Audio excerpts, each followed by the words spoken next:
Shalom.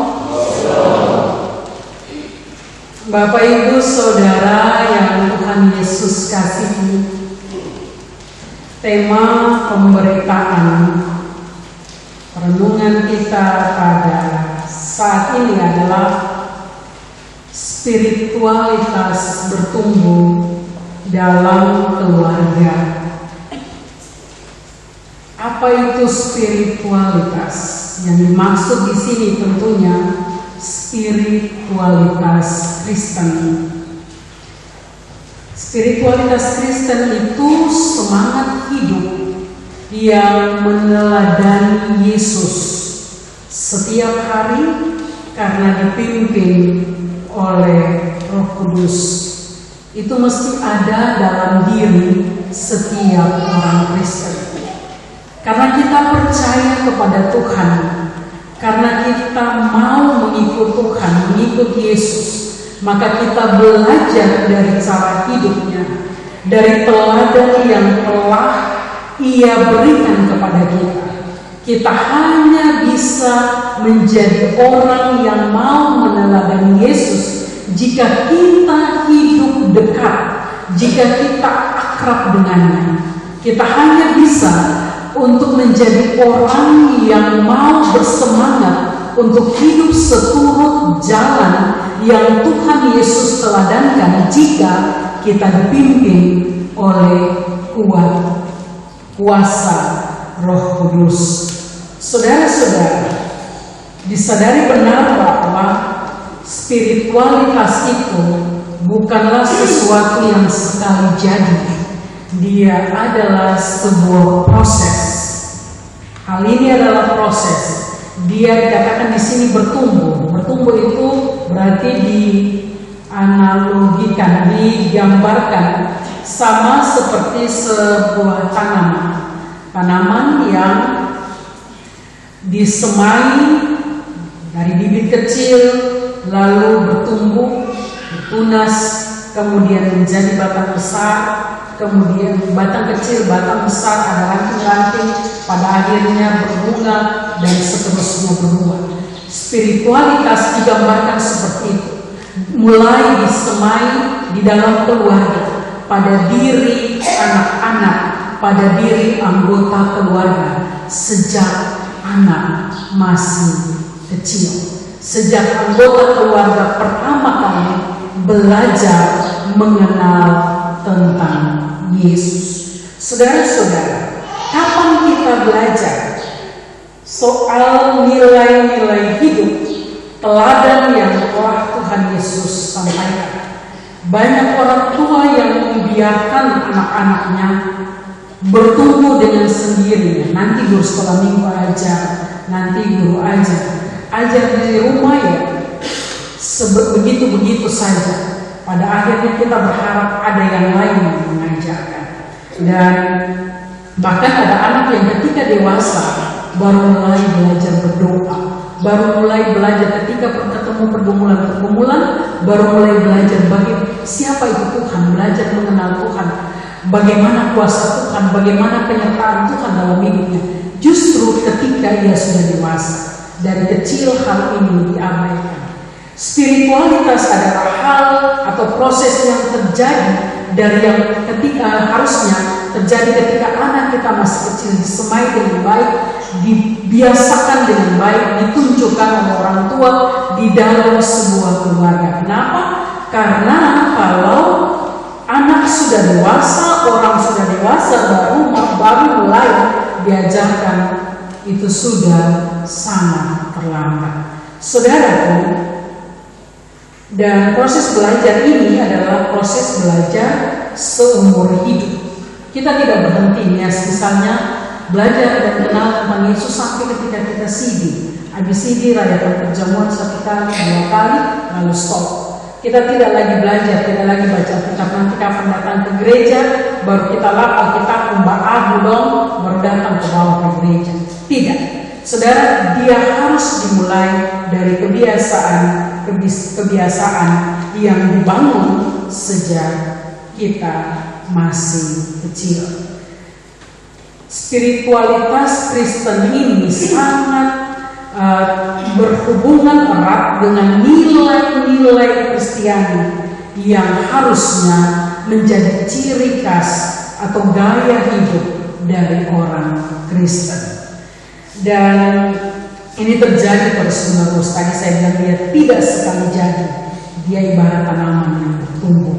Maka kita mesti memastikan keluarga kita ada dan berupaya dengan serius untuk menebarkan, untuk menumbuhkan spiritualitas Kristen dalam diri anggota keluarga, termasuk anak-anak kita.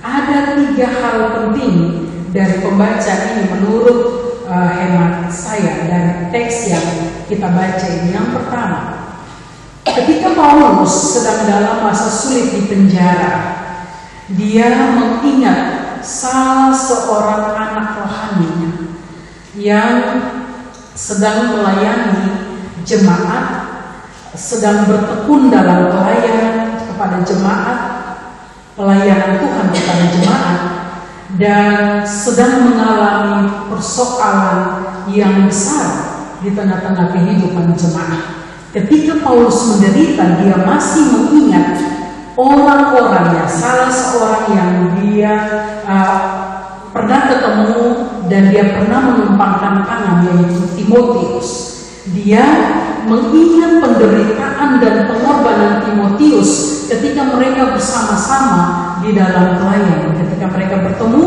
dan sama-sama melayani Tuhan. Di dalam penderitaannya, Paulus sangat bersyukur. Waktu lalu dia belajar juga dari Timotius, dan hal itu membuat dia pada akhirnya mengirimkan surat untuk mengingatkan Timotius bahwa ada seorang Paulus yang dengan setia mendoakan dengan doa dan air mata, pengorbanan doa yang sungguh-sungguh kepada Tuhan, agar Timotius kuat menjalani tugas dan tanggung jawab pelayanan kepada jemaat. Itu hal yang pertama. Yang kedua, Paulus menggambarkan Timotius itu sebagai seorang yang memiliki komitmen yang sangat tinggi dalam pelayanan. Dia memiliki iman yang tulus ikhlas. Timotius seorang muda yang memiliki iman yang tulus ikhlas kepada Tuhan. Paulus tahu bahwa Timotius tidak serta-merta memiliki iman yang tulus ikhlas, tidak. Tetapi itu terjadi oleh karena dia dibesarkan dan dididik oleh neneknya Lois dan ibunya Eunike, 2 orang perempuan beda generasi yang sungguh beriman kepada Tuhan dan setia terlibat di dalam pelayanan. Ibu bapak saudara, tentu Timotius menjadi pelayan dengan iman yang tulus ikhlas, dengan karakter dan nilai hidup yang kuat, karena dia dibesarkan, karena dia dididik oleh nenek dan ibunya. Iman yang ditanamkan kepadanya sejak ia masih kecil, nilai-nilai hidup sebagai orang Kristen yang telah diteladankan oleh orang tuanya, membentuk Timotius menjadi luar biasa saat ia masih muda menuju kepada dewasa. Lois dan Eunike berhasil dalam menjalankan tanggung jawab sebagai orang tua dalam hal mengenalkan tentang Tuhan, dan mereka berhasil mengajarkan nilai-nilai hidup yang benar kepada Timotius. Saudara-saudara, bagaimana dengan keluarga kita? Sebagai orang tua, apakah kita sungguh-sungguh beriman kepada Tuhan? Beriman yang tulus ikhlas tanpa paksaan, beriman karena terdorong dari hati yang percaya sepenuhnya kepada Tuhan bahwa Dia adalah Allah yang berkuasa atas hidup kita. Ataukah Kita menjadi orang tua yang percaya kepada Tuhan, tetapi setengah-setengah. Kadang percaya, kadang meragukan Tuhan. Apakah sebagai orang tua kita melakukan nilai-nilai hidup Kristiani yang kita ajarkan kepada anak-anak kita, ataukah kita hanya berhenti di ajar saja tanpa praktek langsung? Ini memang bukan proses yang mudah, bukan hal yang mudah. Ini proses seumur hidup. Kita belajar, kita mengajar, kadang-kadang dalam hal mengajarkan kepada Tuhan, kepada anak-anak kita tentang Tuhan supaya mereka belajar dan mengenal Tuhan. Kadang-kadang kita mengalami kegagalan dalam hal, kadang-kadang kita sendiri tidak percaya. Bagaimana anak-anak kita benar-benar percaya kalau mereka melihat keraguan-keraguan kita? Kalau kita gagal sesuatu dalam hal mengajar dan mempraktekkan nilai-nilai Kristiani dalam kehidupan kita, kalau hari ini kita gagal, kita minta ampun ya Tuhan, kita bangkit lagi, kita belajar lagi, kita mengajar lagi, kita mempraktekkan lagi, usaha terus-menerus dalam kehidupan keluarga kita. Percayalah, pada waktunya setiap orang yang dengan tekun melakukan hal ini, dia akan memanen hasil baik dalam kehidupan diri dan juga keluarganya, anak-anak. Tetapi orang tua yang menyerah dengan keadaan, lalu dia bilang biar sudah, betap anak mau pergi gereja atau sonde, anak mau percaya Tuhan atau sonde, dia mau hidup benar atau sonde, biar nih nanti dia naik karena batu baru dia sadar. Tidak bisa seperti itu. Hal yang ketiga, Paulus meminta dan mendorong Timotius untuk tekun mengerjakan panggilan pelayanan dan menjadi teladan hidup berjemaat meskipun ia masih muda. Betapapun persoalan jemaat sangat banyak, meski tantangan dari luar dan dari dalam jemaat datang silih berganti, Paulus bilang dalam hal ini dia telah menjadi teladan. Maka Timotius diharapkan juga untuk belajar dari Paulus bagaimana memelihara komitmen untuk bertahan setia dalam pelayanan dalam setiap keadaan, dalam keadaan dari luar dan dari dalam, dan juga dalam keadaan diri. Apapun yang terjadi, dia mesti setia. Ini baru bisa terjadi, saudara, karena Timotius punya hubungan yang dekat dan akrab dengan Tuhan.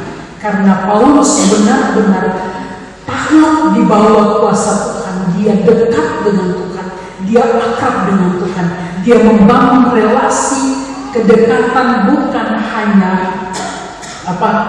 dalam hal ketika dia melayani, tetapi kedekatannya kepada Tuhan itu benar-benar dapat menjadi teladan. Ibu bapak saudara, bagaimana dengan kita?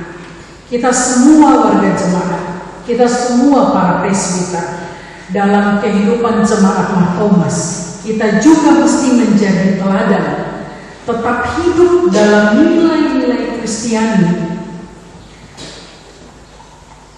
Karena kita punya hubungan yang dekat, yang akrab dengan Tuhan. Oleh karena kita dipimpin oleh Tuhan.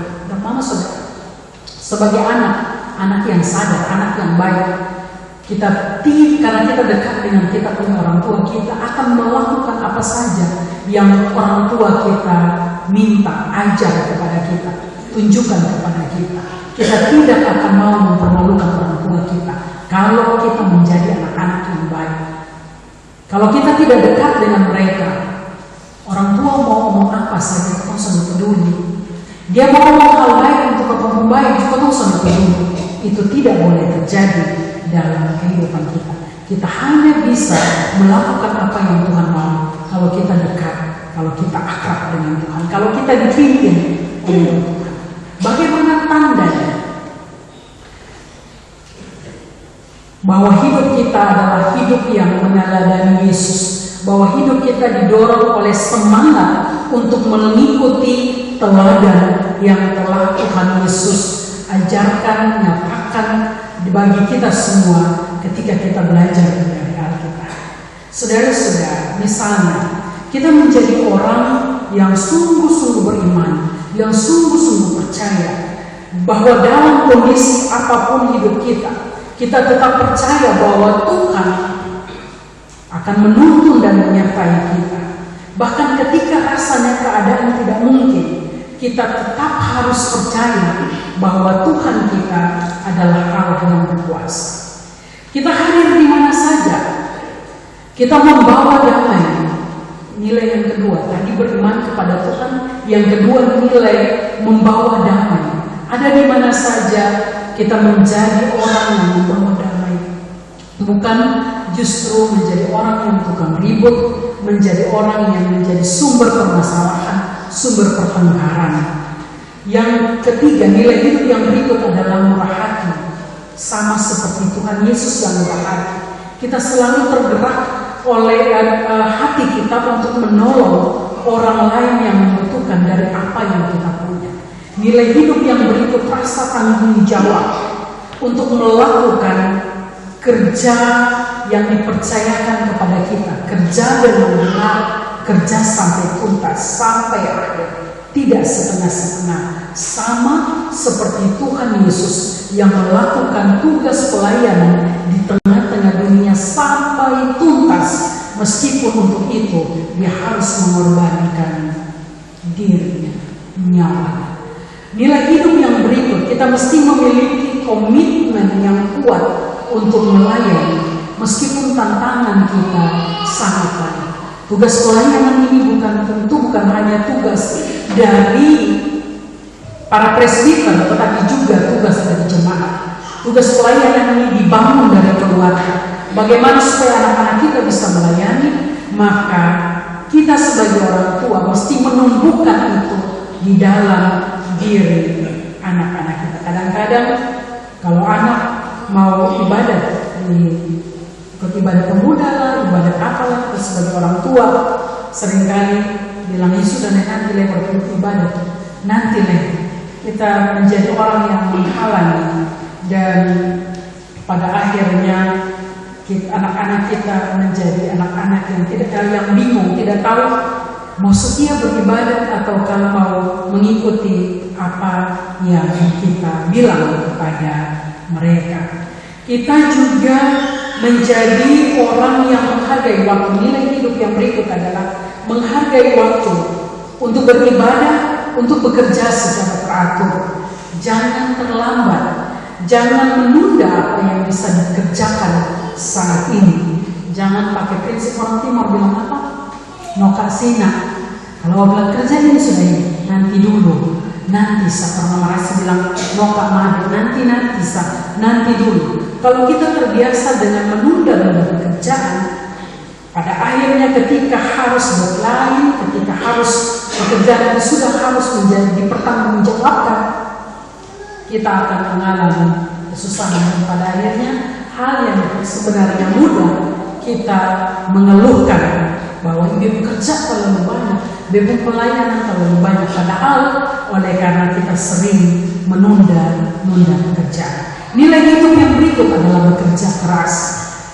Kita menjadi orang yang mau bekerja keras, bukan hanya harap gampang, atau orang Kupang bilang tepa di bawah, muncul pas orang sudah bekerja. Di dalam keluarga misalnya, ada anggota keluarga yang meskipun dia sudah pulang sedu dari kantor, dari sekolah, tapi karena dia tahu di rumah ada pekerjaan, dia masih takutan di jalan, alasan ini itu, pas jam makan dia pulang, menyimpan, tanya makan dia apa ya? Padahal dia tahu bahwa tadi dia sudah takutan di tempat lain. Ada di sini yang begitu? Tidak ada, puji Tuhan.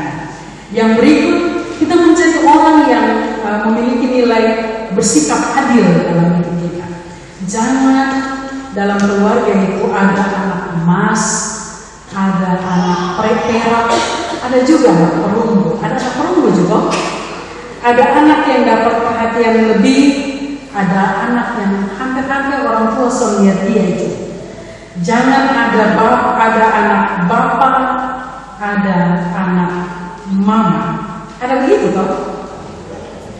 Kadang ada anak yang bertumbuh dalam kepahitan karena bapak dan mama masing-masing sudah punya anak kesayangan.